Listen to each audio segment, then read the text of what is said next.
आप सुन रहे हैं भारतीय संस्कृति। वेद कितने प्रकार के हैं? हमारे जीवन में क्या महत्व है वेदों का? भारतीय व विदेशी विद्वान स्वीकार करते हैं कि वेद संसार के पुस्तकालय की सबसे पुरानी पुस्तकें हैं। वेद 4 है: ऋग्वेद, यजुर्वेद, सामवेद और अथर्ववेद। यह चारों वेद संस्कृत में हैं। महाभारत ग्रंथ का यदि अध्ययन करें तो ज्ञात होता है कि महाभारत काल में भी वेद विद्यमान थे। महाभारत में योगेश्वर, श्री कृष्ण और अनेक पात्रों द्वारा वेदों का आदर के साथ उल्लेख मिलता है। रामायण का अध्ययन करें तो वहाँ भी वेदों का वर्णन मिलता है। रामायण में ऋषिमुनियों द्वारा यज्ञ करने का विवरण भी मिलता है, जिनकी राक्षसों से रक्षा करने के लिए महर्षि विश्वामित्र राम व लक्ष्मण को दशरथ से मांगकर अपने साथ अपने आश्रमों में ले गए थे। रावण के बारे में कहा जाता है कि वह चारों वेदों का विद्वान था। मर्यादा पुरुषोत्तम राम के श्वशुर महाराज जनक भी वेदों के विद्वान थे। प्राचीन उपनिषद ग्रंथ में याज्ञवल्क्य का महाराज जनक से वार्तालाप प्राप्त होता है, जिसमें वह वेदों की चर्चा करते हैं। रामायण व महाभारत काल में संसार में वेदों के अतिरिक्त दूसरा कोई नाम का पुस्तक या धर्म ग्रंथ होने का प्रमाण नहीं मिलता। इससे सिद्ध होता है कि वेद ज्ञान की पुस्तकें एवं संसार में सर्वप्राचीन हैं। अब यदि वेद सर्वप्राचीन हैं, तो वेद किसकी रचना है, अर्थात वेदों का रचयिता कौन है? पहली संभावना तो यह कही जा सकती है कि यह ग्रंथ किसी ऋषि ने या बहुत से ऋषियों ने मिलकर बनाया होगा, परंतु वेदों की उत्पत्ति किसी ऋषि से नहीं हुई। यह वेदों की अंतःसाक्षी से ज्ञात होता है। रामायण तथा महाभारत के उदाहरणों से यह तो ज्ञात होता है कि इन दोनों कालों में न केवल हमारे देश का अपितु विश्व के धार्मिक, सामाजिक व्यवहार तथा कर्तव्य का एक ही ग्रंथ था, और वह था वेद, क्योंकि वेदेतर किसी ग्रंथ का उल्लेख, विचारधारा व सिद्धांत इन सर्व प्राचीन ग्रंथ वेदों में नहीं है। वेद के अतिरिक्त अन्य वैदिक साहित्य, जिनमें मनुस्मृति, उपनिषद तथा दर्शन आदि ग्रंथ आते हैं, इन सब में भी वेदों का ही उल्लेख मिलता है, अन्य किसी वेद तुल्य या वेदों से भिन्न ग्रंथ का नहीं। अथर्ववेद एकमात्र प्राचीनतम ग्रंथ है। यह सिद्ध हो जाता है। अब यह देखना है कि वेदों की उत्पत्ति किस प्रकार से हुई। वेद का अर्थ ज्ञान होता है। वेद से ही विद्वान शब्द बिना है, और विद्वान ज्ञानी को या जानने वालों को कहते हैं। वेद से ही विद्या शब्द बना है, जिसका अर्थ भी ज्ञान या नॉलेज है। अब यदि हम यह जान लें कि ज्ञान की उत्पत्ति कैसे होती है, तो यह ज्ञात हो जाएगा कि वेद की उत्पत्ति कैसे व किससे हुई। ज्ञान का संबंध हमारी आत्मा व बुद्धि से है। आत्मा एक चेतन तत्व है। चेतन से भिन्न तत्व को हम जड़ तत्व, निर्जीव व अचेतन कहते हैं। जड़ तत्वों में कुछ नियम कार्य करते हैं, परंतु उन्हें उसका ज्ञान नहीं है। हम अर्थात मनुष्यों को स्वयं का और जड़ तत्वों का भी ज्ञान है। उदाहरण के लिए जल को लेते हैं। हमें यह ज्ञान है कि जल द्रव है, ठोस या गैस नहीं है। जल परमाणुओं से मिलकर बना है। जल में हाइड्रोजन तथा ऑक्सीजन के परमाणु है। सूक्ष्म विज्ञान से ज्ञात होता है कि जल अणुओं का समूह है। अणु परमाणु का समूह होते हैं। हाइड्रोजन के 2 परमाणु ऑक्सीजन के 1 परमाणु से मिलकर जल का एक अणु तैयार करते हैं। जल बनाने का यह कार्य हम स्वयं हाइड्रोजन व ऑक्सीजन गैस को मिलाकर भी कर सकते हैं। यह ज्ञान हम मनुष्यों को तो होता है, परंतु जल या अन्य किसी अचेतन व जड़ तत्व को नहीं होता।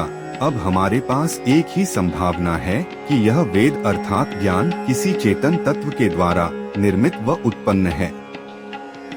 जब हम मनुष्यों की ज्ञान की सीमाओं को देखते हैं कि कोई मनुष्य कितना ज्ञान प्राप्त कर सकता है, मनुष्य को ज्ञान प्राप्त करने के लिए भाषा की आवश्यकता होती है, जिसका वह स्वयं निर्माण नहीं करता, अपितु वह उसे अपने माता पिता, आचार्य संबंधियों आदि से प्राप्त होती है। ज्ञान हमेशा भाषा में निहित होता है। यदि भाषा नहीं तो ज्ञान नहीं, और यदि ज्ञान है तो भाषा अनिवार्यतः होगी। जब हम भाषा की खोज करते हुए सृष्टि के आरंभ में पहुंचते हैं, तो ज्ञात होता है कि मनुष्य तथा समस्त प्राणी जगत अमैथुनी सृष्टि में उत्पन्न हुआ था। अमैथुनी सृष्टि का अर्थ है कि बिना माता पिता के संतान का जन्म होना। सृष्टि बनने के बाद जब पहले फल मनुष्य अर्थात स्त्री व पुरुषों का आविर्भाव हुआ होगा, तो माता पिता के न होने से वह किसी अन्य सत्ता से उत्पन्न हुआ होगा। उसी की खोज व उसको जानना ही मनुष्य का प्रमुख कर्तव्य कह सकते हैं। संसार पर दृष्टि डालने पर ज्ञान होता है कि उस सत्ता के बारे में सत्य ज्ञान लगभग न के बराबर है। मनुष्य अपने भोजन, मनोरंजन व स्वार्थ के कार्यों में ही लगा रहता है। इस प्रश्न पर विचार करने की ओर उसका ध्यान जाता ही नहीं है। यदि वह कोशिश करे और पूर्वाग्रह से मुक्त हो तो इस प्रश्न का उत्तर कठिन नहीं है। इसका उत्तर यही हो सकता है कि एक अज्ञात सत्ता है जिससे मनुष्य व सभी प्राणियों का जन्म सृष्टि के आरंभ में हुआ था और अब भी होता है। उसी सत्ता से यह ब्रह्मांड भी बना है। इस विश्व व ब्रह्मांड का जो संगठित रूप है वह इसके एक सर्वशक्तिमान सत्ता से उत्पन्न होने का अनुमान व विश्वास व संभावना व्यक्त करता है। अब यदि संसार में एक सर्वशक्तिमान व सृष्टि और प्राणियों की रचना करने वाली व संसार को व्यवस्थित रूप से चलाने वाली सत्ता है तो वह दिखाई क्यों नहीं देती? इसका उत्तर है कि हम स्वयं की आत्मा को भी तो नहीं देख पाते। हमने कई बार मृत्यु का दृश्य देखा है, परंतु हमें मृत्यु के समय जीवात्मा का शरीर से निकलना तो अनुभव होता है, परंतु शरीर से निकलने वाला चेतन तत्व जीवात्मा आंखों से किसी को कहीं दिखाई नहीं देता। फिर भी हम आत्मा के अस्तित्व को स्वीकार करते हैं। हम सभी में, यहाँ तक कि पशुओं में भी मैं हूँ की अनुभूति हर क्षण होती है और मैं नहीं हूँ की अनुभूति किसी को कभी नहीं होती। इसी प्रकार संसार में आत्मा की तरह दिखाई न देने पर भी एक सर्वव्यापक, निराकार, सर्वशक्तिमान और सर्वज्ञ सत्ता का अनुमान होता है। दिखाई न देने का यह अर्थ कदापि नहीं है कि वह सत्ता या ईश्वर है ही नहीं। इसको इस प्रकार से भी समझ सकते हैं कि हम जिस वस्तु को देखते हैं तो इसमें हमें क्या दिखाई देता है। हमें उस वस्तु के गुण व कर्म दिखाई देते हैं। गुण व कर्म हमेशा गुणी में निहित होते हैं। हम अपने प्रिय मित्र को देखते हैं तो हम कहते हैं कि हमने उसको देखा। हम उसके शरीर व अंगों को तथा उसके कर्मों व कार्यों को देखते हैं अथवा उसकी वाणी को सुनते हैं। क्या यह शरीर, उसके अंग प्रत्यंग व उसकी वाणी ही वह व्यक्ति है? नहीं, यह तो उसका बाह्य स्वरूप है। मनुष्य का एक हाथ कट जाए तो भी वह जीवित रहता है, पैर कट जाए तो भी जीवित रह सकता है।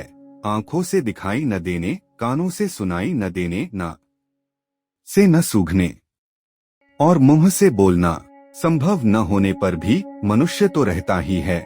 यह सब अंग तो एक तत्व मैं के होते हैं जो कहता है कि यह मेरा हाथ है, मेरा पैर, मुंह, जिह्वा, नाक, कान व आँख आदि हैं।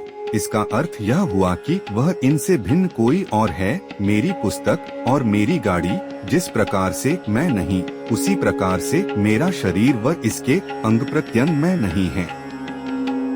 मेरे अवश्य हैं, वह मैं आत्मा है जिसका कि शरीर व अंग प्रत्यंग होते हैं और जो दिखाई देते हैं, परंतु गुणी पुरुष जो जीवात्मा है दिखाई नहीं देता। आत्थ गुणी आत्मा है जिसका शरीर व अंग प्रत्यंगों व गुणों के कारण हम कहते हैं कि हम अमुक को देख रहे हैं। इसी प्रकार संसार में सूर्य, चंद्र, पृथ्वी, जल, अग्नि, वायु की रचना विशेष एवं गुणों को देखकर इसमें अंतर्निहित तत्व ईश्वर का होना सिद्ध होता है। यह अनादि, नित्य, सनातन, शाश्वत, अजन्मा, अविनाशी होने और स्वरूप से चेतन तत्व होने से ज्ञान व कम अर्थात गति से युक्त होता है। इसी के द्वारा हमारा यह सारा संसार बना है और हमारे पूर्वजों के शरीर व हम सबके शरीर भी इसी सर्वव्यापक सत्ता के द्वारा अब भी बनाए जाकर उनका निर्वहन व पालन किया जा रहा है। चेतन में ज्ञान का गुण होता है एक देशी व ससीम सत्ता। जीवात्मा का गुण अल्पज्ञता तथा सर्वदेशी, सर्वव्यापक, सर्वशक्तिमान का गुण सर्वज्ञ अर्थात पूर्ण ज्ञान होना सिद्ध होता है।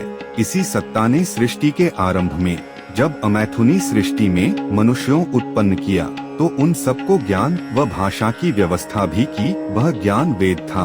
और भाषा संस्कृत थी। वेदों का ज्ञान व भाषा देने वाली वह सत्ता सर्वव्यापक तथा सर्वातिसूक्ष्म होने से सर्वांतरयामी भी है, जिससे वह आत्मा में होने वाले व्यवहारों, सोच विचार चिंतन की साक्षी होती है। वह माता पिता आचार्य की तरह शुद्धात्माओं को प्रेरणा भी करता रहता है।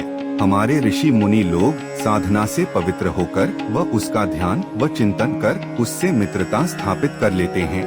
उन्हें वह ईश्वर उसी प्रकार से स्पष्ट रूप से दिखाई देता अर्थात भासता है, जैसा कि विद्वानों, ज्ञानियों व वैज्ञानिकों को अपना अपना विषय सम्मुख दिखाई देता है। जो कंप्यूटर के ज्ञान में प्रवीण है, उसके लिए कंप्यूटर का उपयोग करना व उससे अपना प्रयोजन सिद्ध करना सरल होता है, और जिसे ज्ञान नहीं, वह उस कार्य को देखकर आश्चर्य करता है। जब 10 से 15 वर्ष पूर्व हम ईमेल का नाम सुनते थे तो हमें विश्वास ही नहीं होता था कि यह संभव है। कंप्यूटर होते हुए भी वर्षों तक हम ईमेल का प्रयोग करना नहीं जान पाए, और अब यह स्थिति है कि 5 मिनट की अवधि में 1000 मेल कर देते हैं। अतः हम अध्ययन, चिंतन, मनन, साधना व योग के सभी अंगों में दक्ष होकर ईश्वर का साक्षात्कार कर सकते हैं। निरंतर साधना व समय की अपेक्षा होती है और दिशा सही होनी चाहिए, उसी प्रकार से जिस प्रकार से हमारे वैज्ञानिक व विद्वान अपने अपने विषय का साक्षात्कार करते हैं। हम यह निवेदन करेंगे कि ईश्वर ने सृष्टि के आरंभ में 4 वेदों का ज्ञान भाषा सहित दिया था।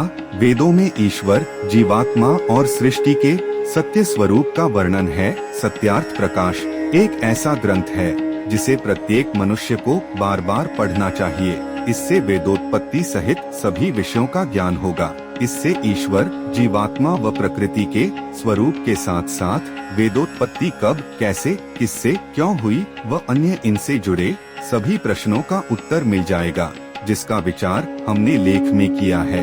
वेद की उत्पत्ति सृष्टि के आरंभ में ईश्वर से जीवात्मा के मार्गदर्शन के लिए अर्थात धर्म, अर्थ, काम, मोक्ष की प्राप्ति के लिए हुई है। हमने कथा भारतीय संस्कृति के माध्यम से सुनी है। ऐसी और भी प्रेरणादायक कथाएं सुनने के लिए आप जुड़ सकते हैं हमारे पेज भारतीय संस्कृति के साथ। मिलते हैं अगली कथा में। तब तक के लिए सभी को जय श्री राम, जय श्री राधे कृष्णा, हर हर महादेव।